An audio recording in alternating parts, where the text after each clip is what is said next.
नमस्कार, मी प्रभाकर क्षीरसागर। आज एकता महिला मंच तांदोळी येथील कर्तबगार महिलांच्या जागतिक महिला दिनानिमित्त आपण मुलाखती घेत आहेत। त्या मुलाखतीसाठी आपल्या तांदोळीच्या एकता महिला मंचच्या प्रमुख नूरजहां शेख त्या देखील मॅडम उपस्थित आहेत। तसेच मैनाबाई जाधव, तसेच संगीता क्षीरसागर या देखील सदस्य आपल्या मुलाखतीमध्ये सहभागी आहेत। तर सर्वप्रथम सर्वांना नमस्कार। सर्वप्रथम सर्व महिलांना जागतिक महिला दिनानिमित्त खूप खूप शुभेच्छा आपल्या सर्वांना। तर आपल्यासोबत बोलण्यासाठी एकता महिला मंचच्या तांदोळीतील प्रमुख नूरजहां शेख मॅडम आहेत। मॅडम, तुमचा परिचय थोडक्यात सांगा मला। माझे नाव नूरजहां शेख आणि मी राहणार तांदोळी गावची आहे, तालुका बार्शी, जिल्हा सोलापूर त्या गावची आहे। तुम्ही किती वर्षापासून समाज क्षेत्रात काम करता? मी कमीत कमी 20 वर्षाच्या पण पुढे झाले मी समाज क्षेत्रामध्ये काम करत आहे। कशापासून सुरुवात केली? मी पहिली सुरुवात केली बचत गटाच्या माध्यमातून। आणि बचत गटाच्या माध्यमातून सुरुवात करताना 1, 2 ते 3 वेळेस मला खूप अडचणी आल्या। मग अडचण अशा आल्या की शिक्षण कमी आहे आणि शिक्षण कमी असल्यामुळे मला पुढे जाता येईल। मग या गटाच्या माध्यमातून मी शिक्षणाच्या अडचण आल्यामुळे मी मुक्त विद्यापीठातून मी BA कंप्लीट केलं आणि शिक्षणाचे माझे पूर्ण केलं। माझे शिक्षण पूर्ण झाल्यानंतर उमेद अभियानाचे महाराष्ट्र शासन जीवन उन्नती अभियान हे गटाच्या माध्यमातून गावामध्ये आले। गावामध्ये आल्यानंतर त्या अभियानाच्या अंतर्गतही मला CRP म्हणून हे काम स्वीकारण्यात आलं। हे काम चालू असताना एकता महिला मंच हे पण आमच्या गावात आल्यामुळे त्याही एकता महिला मंच मध्ये मी कमीत कमी 15-16 महिला जमा करून एकता महिला मंच यांचे प्रोग्राम पण चालू केलेले आहे। मॅडम, तुमचा थोडक्यात आम्हाला जीवन प्रवास सांगावा, म्हणजे तुमचं जीवनपट सांगावा आम्हाला। कसं सुरुवात झाली तुमच्या आयुष्याला? माझ्या जीवनात मी 2006 मध्ये तांदोळी गावामध्ये, आधी मी सोलापूरमध्ये राहायला होते। तिथं कंपनीमध्ये काम वगैरे बंद पडल्यामुळे मी सोलापूरमधनं तांदोळी माझ्या स्वतःच्या गावात आले। गावात आल्यानंतर माझी स्वतःची परिस्थिती अशी होती की 3 लेकरं आणि माझे पती आणि मी, आमचं म्हणजे कसं परिस्थितीमध्ये सांभाळ करावं ही सांभाळायची परिस्थितीच नव्हती। पण गटाच्या माध्यमातून ज्यावेळेस मी गटात गेलो, मग पहिल्या वेळेस गटामध्ये मला एक म्हशीचा व्यवसाय करण्यासाठी त्यांनी एक हे ठेवलं। तर त्या म्हशीच्या व्यवसायातून मी एक म्हैस घेतली आणि त्या माध्यमातून माझ्या व्यवसायात वाढ झाली। नंतर उमेद अभियानाच्या ह्याच्यामध्ये CRP या माध्यमातून मला रोजगाराच्या निमित्ताने रोजगारही मिळालं आणि परत आणखीन जास्तीत जास्त रोजगार मिळवायचा असला तर आणखीन 2-3 व्यवसायाच्या निमित्तानं त्यांनी कार्यक्रम ठेवले होते। मग त्या कार्यक्रमातही मी म्हणजे पास झाले, वेळोवेळी ज्या परीक्षा देत गेले। मग उमेद अभियानाच्या माध्यमातून इंटरनेट सखी, परत उमेद अभियानाच्या मार्फत मी नंतर इंटरनेट सखी म्हणून पण हे केलं आणि त्या कार्यक्रमात वेळोवेळी जाऊन दुसऱ्या गावामध्ये एक 3 दिवसाचा कार्यक्रम राबवायचा होता, आर्थिक साक्षरता। हा आर्थिक साक्षरतेचा कार्यक्रम करत असताना मी कमीत कमी 10 ते 15 गावात, पण वेळ नसताना 8 ते 10 पर्यंत या वेळेत त्या महिलांनी आम्हाला वेळ द्यावा म्हणून आम्ही त्या गावात जाऊन आर्थिक साक्षरतेचा कार्यक्रम घेत होतो। त्या कार्यक्रमामध्ये मी बँक सखीचे कार्यक्रम असे राबवले की ATM कसे आपण सुरुवात करायची, बँकेचे खाते काढलेले काय महिलांना आर्थिक साक्षरतेचा फरक पडतोय, या प्रत्येक कार्यक्रमामध्ये मी राबवत गेल्यामुळे मला आर्थिक साक्षरतेच्या कार्यक्रमा माध्यमातून नंतर सोलापूर RCT मध्ये बोलवण्यात आलं की तुम्ही महिलांना एवढं आर्थिक साक्षरते कार्यक्रमात राबवता, एवढे करता, तुमच्या अडचणीही सांगितल्या। अडचणी मी अशा सांगितलं की बँकेत गेल्यानंतर आमच्या महिलांना म्हणजे पावती भरण्यात येत नाही, असं नाही तसं नाही, तिथं लाईनीमध्ये उभं राहून परत हे करणे। मग माझ्या गावात मला एक छोटी मिनी बँक पाहिजे असं मी त्यांना प्रश्न मांडला। तर त्यांनी म्हणले तुम्ही करू शकता का? मी म्हणले करू शकते।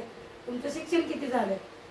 मी सांगितलं माझं पहिलं शिक्षण कमी होतं, पण मी मुक्त विद्यापीठाच्या माध्यमातून BA कंप्लीट केलेलं आहे आणि त्या माध्यमातून माझं BA कंप्लीट झालेलं माझ्याकडे प्रमाणपत्र आहे। मग त्यांनी मला विचारले की तुम्हाला लॅपटॉप वगैरे कम्प्युटर चालवता येतं? मी म्हणलं येत नाही मला सर, पण मी शिकू शकते, माझी शिकण्याची इच्छा आहे। आणि त्यानंतर मी लॅपटॉप MSc-IT कोर्स केला, लॅपटॉप शिकले आणि त्यानंतर त्यांनी मला बँक BC बँक पॉईंट दिलं मला। मी माझ्या गावामध्ये तोही पॉईंट चालवते आणि या माध्यमातून माझ्या गावातल्या महिलांना जेणेकरून बँकेत जायची गरज लागत नाही, बँकेचा गटाचा हप्ता, वैयक्तिक हप्ता ते सगळं माझ्या ग्राहक सेवेमध्ये CSC सेंटरमध्ये भरण्यात येतं। ही माझ्या गावामध्ये एक सुविधा मी निर्माण केली। त्यानंतर मी एकता महिला मंचच्या माध्यमातून सुद्धा भरपूर कार्यक्रमात सहभागी झाले आणि गावातल्या महिलांना पण सहभागी केलं. कारण गावातल्या 15 ते 20 महिला सहभागी झालेल्या असल्यामुळं एकता महिला मंच आणि उमेद अभियान आणि महिलांचा सहभाग मिळाल्यामुळे जास्तीत जास्त मला म्हणजे एकदम पुढं हे करण्याची, सहभागी होण्याची क्षमता निर्माण झाली मला. आणि ह्याच्यातनं मी पहिला कार्यक्रम वृक्ष लागवड हे गावात घेतलं. ते वृक्ष लागवड कार्यक्रम घेत असताना आम्ही गावात प्रत्येक जागी वृक्ष लागवड केली आणि महिला माझ्या 15 ते 16 महिला असताना बाकीच्याही महिला त्यामध्ये सहभागी झाल्या. ज्या म्हणजे एकता महिला मंच मध्ये नसताना त्यांना पण आवडले हे कार्यक्रम, त्या सहभागी झाल्या. त्यानंतर परत एकता महिला मंचने कृषी अधिकाऱ्यांकडनं महिलांना आणखीन काय व्यवसायात वाढ होईल का हे कार्यक्रम घेतले. त्या व्यवसायाच्या कार्यक्रमातनं माझ्या गावातनं कमीत कमी 15 ते 16 व्यवसायाच्या महिलांनी फॉर्म भरले आणि त्या महिलांनी कृषी व्यवसायाच्या माध्यमातून चटणी कांडप, शेवाया मशीन, इलेक्ट्रिकलवाल्यांनी इलेक्ट्रिकलचं असे फॉर्म भरून त्यांना ते वैयक्तिक लोनही त्यांना निर्माण झाले त्या एकता महिला माध्यमाच्या ह्याच्यातून. आणि त्यानंतर परत एकता महिला माध्यमातून एक सहलच्या ट्रिपने आपण रामलिंगला एक ट्रिप नेलेली होती. त्या ट्रिपच्या माध्यमातून ज्या महिला घरात बसून होत्या त्यांना कुठला आनंद म्हणजे निर्माण करण्याची क्षमता नव्हती आणि तिथं रामलिंग मध्ये आम्ही एकता महिला मंचच्या वतीने कार्यक्रमाचे इतके एन्जॉय केले की काही महिलांनी उखाण्याचे कार्यक्रम घेतले. उखाण्याच्या कार्यक्रमात सुद्धा नंबर ठेवले होते आणि बक्षिसं ठेवलेली होती सरांनी. आणि होम मिनिस्टर कार्यक्रमही राबवले. त्या होम मिनिस्टर कार्यक्रमामध्ये पण खूप बायकांनी एन्जॉय केले आणि झोके वगैरे खेळणे म्हणजे एन्जॉयचा इतका त्यांना म्हणजे लाभ झाला महिलांना की आयुष्याचे काही क्षण इतके सुखाचे गेले त्यांचे की आपण लग्न झालेलं आहे आणि आपण संसार परपंचामधला हे सगळं विसरून गेलं. इतका आनंद एकता महिला मंचातून आम्हाला त्या कार्यक्रमामध्ये निर्माण झाले. तुम्ही आता 20 वर्षापासून सामाजिक क्षेत्रामध्ये काम करताय, तसेच बचत गटाच्या माध्यमातून, एकता महिला मंचच्या माध्यमातून. मग तुमच्या ह्या सर्व कामासाठी तुमच्या घराचा कसा पाठिंबा होता हे आम्हाला पण सांगा. माझी सुरुवात अशी झाली की एकदम गरिबी परिस्थितीत मी इथं गावामध्ये आल्यानंतर सर्वात पहिले मुस्लिम समाजातील महिला असूनही आमच्यातनं घरातनं बाहेर जाण्यासाठी परवानगी नव्हती. बुरखा नाही काढायचा, घरातनं बाहेर जायचं नाही, परपुरुषाची बोलायचं नाही. अशा माध्यमात परिस्थिती असताना सुद्धाही माझ्या मिस्टरांनी मला खूप म्हणजे सपोर्ट केले आणि मिस्टर माझे मला सपोर्टिंगला असल्यामुळं लग्नानंतरचं शिक्षण हे सर्व महिलांच्या नशिबात नसतं, पण माझ्या मिस्टरांनी लग्नानंतरचे शिक्षण माझे पूर्ण केले आणि शिक्षण झाल्यानंतरही त्यांनी या माध्यमात मला कुठेही जाण्यासाठी म्हणजे कुठेच मला अडचण निर्माण केली नाही. मला उलटा सपोर्ट करून माझ्या बरोबर सोबत येत होते. ज्यावेळेस मी आर्थिक साक्षरतेचा कार्यक्रम उमेद अभियानाचा राबवण्यासाठी संध्याकाळी 8 ते 10 पर्यंत फिरायचं होतं, त्यावेळेस घरातील महिला फिरत नसती आणि त्यात अजून आमचं मुस्लिम समाज, तरीही माझे मिस्टर माझ्या सोबत येऊन आर्थिक साक्षरतेच्या ट्रेनिंगसाठी किती 10 किलोमीटर, 5 किलोमीटर, 15 किलोमीटर गाव असलं तरी आम्ही टू व्हीलरवर जाऊन आम्ही हे कार्यक्रम पार पाडले. आणि त्या माध्यमातून माझं एक घर होतं, एका घरातनं 3 लेकरांचं शिक्षण वगैरे हे परिस्थिती निर्माण असताना मी यातनं म्हणजे अशा परिस्थितीनं बाहेर निघाले की पुढचे शिक्षणही लेकरांचे पार पाडत आले. पुढं मला पेमेंटही वाढ झाली पेमेंटची आणि त्या माध्यमातून हे प्रवास करत असताना काही क्षण असे आले माझ्या जीवनात की अगदी हृदयाला भिडण्यासारखे. ज्यावेळेस मी लास्ट राऊंड केला सेंद्रीमध्ये राऊंड केलेला असताना त्या राऊंड येताना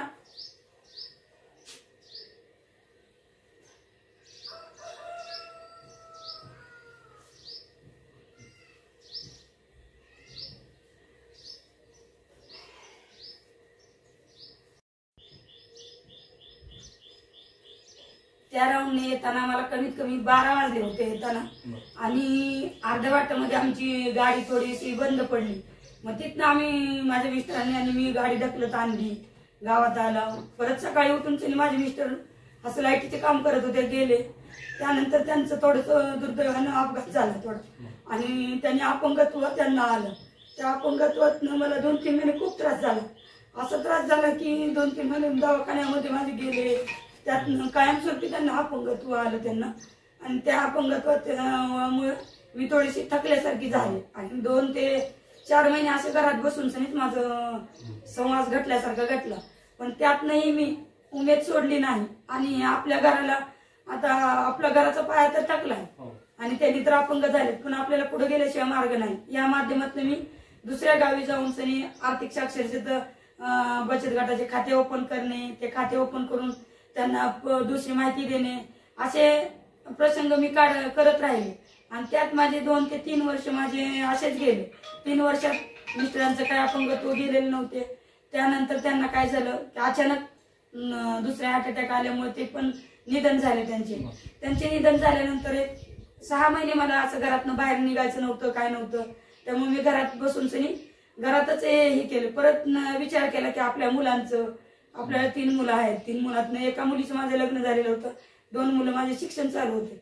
मग त्यातनं पण मी थोडा धीरपणा घेऊन सनी परत पुढे वाटचाल चालू केली आणि या माध्यमातून अजूनही मी म्हणजे 3 वर्ष झाले माझ्या मिस्टरांना वारून सनी, तरी पण मी उमेद अभियानाच्या माध्यमातून आणि एकता महिला माध्यमातून अशी कार्यक्रमामध्ये भरारी घेते आणि आपले प्रसंग सांगते की मी एवढ्यापर्यंत आलेले आहे. महिलांनो, एकटे असले तरी खचू नका आणि न खचता उमेद अभियानाच्या मार्फत आणि एकता महिला मंचच्या माध्यमातून प्रत्येक महिलेने अशा संकटातून बाहेर निघून सनी आपल्या जीवनातले सुख दुःख विसरून सनी पुढचे जीवन कसे जगायचे आणि पुढच्या जीवनात जगण्यासाठी आपल्याला कुठल्या कुठल्या संध्या ह्या बाहेर निघाल्यानंतरच पडतात आणि मिळते हे माहिती सांगून सनी प्रत्येक महिलेला मी तयार करते आणि त्या महिलांना व्यवसायाच्या माध्यमातून पुढे मी घेत आहे. ठीक आहे, खूपच छान.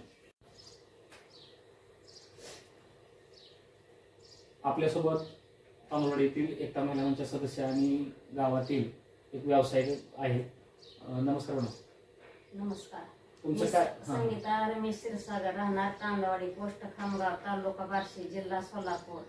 माझ्या गटाचे नाव अंबिका महिला स्वयंसहाय्यता गट. या गटाच्या मधनं मी बँकेचे लोन काढून शेळी पालनचा धंदा केलेला आहे. शेळी पालनच्या धंद्याला जोडधंदा कापडाचा व्यवसाय केलाय. कापडाच्या व्यवसायाच्या नंतर मी स्टेशनरी व्यवसाय केलाय. बर. आणि तुमचं काय उत्पन्न किती होते? उत्पन्न काय म्हणजे आठवड्याचं असतं का महिन्याचं? महिन्याचं. किती मिळतं तरी साधारण? काय आता आपले रोजगार 5-10 हजार रुपये रोजगार आणि आपलं रोजगार जसं करतो ना घरी बसून व्यवसाय बरं आहे. कामाला जाण्यापेक्षा बरं आहे. तुमचं शिक्षण वगैरे किती झाले? शिक्षण माझं काय नाही झालं, 3री शिक्षण झालेलं आहे. माझे मालक पण सेंटरिंगला कामाला जातात. मग माझ्या मालकाला जरा आधार देण्यासाठी मी घरी व्यवसाय गरिबीतनं म्हणजे नाजूक परिस्थितीनं चालू केलेला आहे. मग माझ्या मालकांना तेवढाच आधार झालेला आहे. मग मी घरीच बसून आपला हे व्यवसाय करते. मालकाला 1चं 2, 2चं 3 असं आम्ही करीत राहिले. चांगली गोष्ट. आपल्यासोबत गावातील मैनाबाई जाधव हे देखील व्यावसायिक आहे. नमस्कार. नमस्कार. तुमचा कशाचा व्यवसाय? माझं चटणी काढलं. बरं. शेवाळ्याची मिसळ, जाटोपली तयार करते, मार्केटला जाऊन विकते, रानातलं ठोक आणते. कसं कुठलं ठोक आणता? रानात आणता. फारिस्तात ना? नाही फारिस्तात नाही, वाड्याने जाता. वाड्याने 2 बापू जाऊन ठोक आणतात सकाळ सकाळ. परत आमचं बालक शेरगस वाटतं, शेरडे घेऊन जाते. तर माझी मी व्यवसाय चालू करते. मी मार्केटला जाऊन विकून येते. घरी बी आणायची मला. जाटोपली घरी गावात बी येते. बाहेरले आजूबाजूची लोक येते ती खेड्याची जाटोपली. त्यामुळे 500 रुपयाला झाप देऊन टाकते मी. पण मार्केटला पाट्या माळ्याची इकते. तिथं 1000-2000चा मटेरियल विकून पैसे घेऊन येते. व्यवसाय माझा चांगला. शेवाळ्याची मिसळ नाही, चटणी कांडप. तरी कांडप 2 वर्ष झालं. व्यवसाय जाटोपली माझा जन्म गेला त्यात. आमचा व्यवसाय धंदा तीच आहे. किती उत्पन्न होतं? उत्पन्न नाही झालं तर माझं लाख रुपयाचं होतं वार्षिक. सगळं खर्च आणि चटणी कांडपचं काय? आता चटणी कांडप वर्ष झाले. गेल्या वर्षी 25,000 झाला. आता चालू झाला उन्हाळ्यात. आता 1 महिना आता 20,000चा झाला आतापर्यंत. कधी? आता ह्या आठवड्यात झाला 20,000चा. काळं तिखट आणि काळं तिखट, तांबडं तिखट पॅकिंग करून पुण्याला देते, मुंबईला. पुण्याला मुंबईला देते. पॅकिंग करून मोठी माणसं विकते ती, सहकार्य करते ती. आमची शेजारी चांगली सोनूबाई, तिने सहकार्य करते, इकून देते. भावीला पैसे जरा कमी पडले व्यवसायाला तर भावी पुढे घेऊन येते, मला द्या म्हणते व्यवसायाला. भावी पण सहकार्य करते. बर. तुम्हाला जर आता आमच्या काही प्रेक्षकांना किंवा आपल्या महिलांना काही खरेदी करायचं मग चटणी वगैरे किंवा झाप असं काय असेल तर ती काय तुम्ही कशावर करताय, त्याचा काय फोन नंबर वगैरे आहे का तुमच्या? फोन नंबरवर फोनवर बी सांगते ती, काय जाऊन पोच बी करते ती जागेवर ठिकाणी. बरं. माळ त्या आता फोन नंबर सांगता माझ्यावरती पाठाय का? सांगा मोठ्या मोठ्या सांगा. 95 52 47 48 44. बरं, अजून एकदा सांगा. 95 52 47 48 44. तर ह्यांच्याकडे काय माशाचा व्यवसाय माझा चालू होता, पण माणसं कमी आहे, ती धंदा जास्त झाला म्हणून जरा व्यवसाय बंद पडला. बरोबर म्हणजे माणसं कमी पडायला लागली ना. कामासाठी. बरं कुणाला ते खावा म्हणलं तर ती म्हणते ती वाचत न गा आम्हाला, तुमच्या तुम्हीच करा असं म्हणते ती, म्हणून मी बंद केला तिला. लोड लय व्हायला धंद्याचा व्यवसायाचा. मग माझ्या मालकाला बी रोजगारचं होत नव्हतं, झाप टपल्याचं होईना. मग मी गटातलं पैसे घेतलं, शेरड घेऊन दिली. शेरडाचा ₹1,00,000 व्यवसाय माझा मालक पण मिळत होतं. शेरड राखत होतं, उन्हा तानाचं येत होतं राखून. त्याच्यावर मी घर बांधलं गटातल्या पैशावर, शेरडावर. व्यवसाय माझा चांगला चालतोय आता इथनं. आता तुमचं जे म्हणलं आता सांगितलं तुम्ही, तुमचं काय शिक्षण वगैरे झालं एवढं काहीच व्यवसाय करताय? काहीच नाही, काय शिक्षण? काहीच नाही, मग कसं करताय काहीच सगळं? नाही. मग विषय वगैरे जमताय का? काय सुद्धा नाही शिक्षण, अशी अडाणी साहेब. हिशोब सगळं जमताय फक्त पैसे? हिशेब येते. बरं. घरी कोण कोण आहे तुमच्या? आमचं मालक दोघं जण? दोघं जण.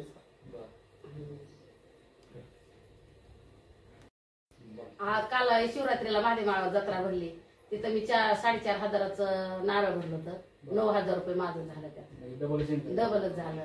कुठली यात्रा भरली का तिथं मी नारळ विकलं तर मला डबल इन्कम भेटतं. मी जाते उन्हात तानाचा धंदा करून पैसे घेऊन येते, बघते. रोजगार करत नाही काय नाही, माझा व्यवसाय चालू होते. हॅलो, नमस्कार. माझं नाव इकलाज मुसा शेख मुस्ताफा आहे. कराडला राहत होते. तिकडं पण बचत गट होतं, मग एवढं काही नव्हतं तिथं. मग इथं आल्यापासून ते किराणा दुकान पण टाकलं, साड्याचं मटेरियल, परत ते टावेला जंतर, ही सगळे परकर सगळं त्याचा व्यवसाय चालू केलं. इथं आल्यापासून किराणा दुकान पण त्याच्यावर चालू केलं. मी कामाला जात नाही, काय नाही, घरीच आहे आपला व्यवसाय. तुमचं काय शिक्षण वगैरे? शिक्षण नाही, काही नाही, अनपडच आहे. असं सय्यत होती ती पण येते. किती उत्पन्न होते काय? उत्पन्न काय सांगता येणार नाही. तसं सांगता येणार नाही. बरं. कधी घरी म्हणजे 4 दिवसाला 8 दिवसाला तिकडं असते गावाकडे. बरं. कुणी वाढलं कुणी काय झालं, हे सारखं माझं महाग आहे ना. बरं. कमरनं गुडघ्यानं त्यांना लेप देऊन आणलंय. 15 दिवस तिकडं. हा, सगळं स्वतःच करते मी. असं आहे. आता माझा विचार चाललाय की मला 2 शेरड्या पाहिजे घरी बसून बसून. असं काहीतरी आपलं उत्पन्न करावं. मोठ्याचा तर होणार नाही आपल्याला. मसर जम काय म्हणते ती शेळी गाया बिया आपलं शेरडे केलं तर आपल्या कुठंतरी मुठभर आणलं टाकलं त्याला तर बरं पडत. हे असं आहे. त्याच्यामुळं ते व्यवसाय चालू केलं. इथं आल्यापासून किराणा दुकान टाकलं त्या साड्याच्या ह्याच्या. तिकडं पण नव्हतं माझं कराडला बचत गटमध्ये. तिकडं पण चांगलं होतं, इथं पण चांगलं झालं. देवाच्या कृपेनं आपला चांगलंच म्हणायचं आहे का.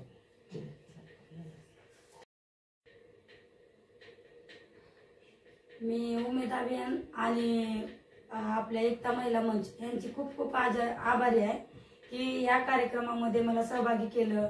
माझ्या मनातील जे व्यक्त करण्याची भावना होती ते सगळे पूर्ण सुखदुःख माझे व्यक्त झाले.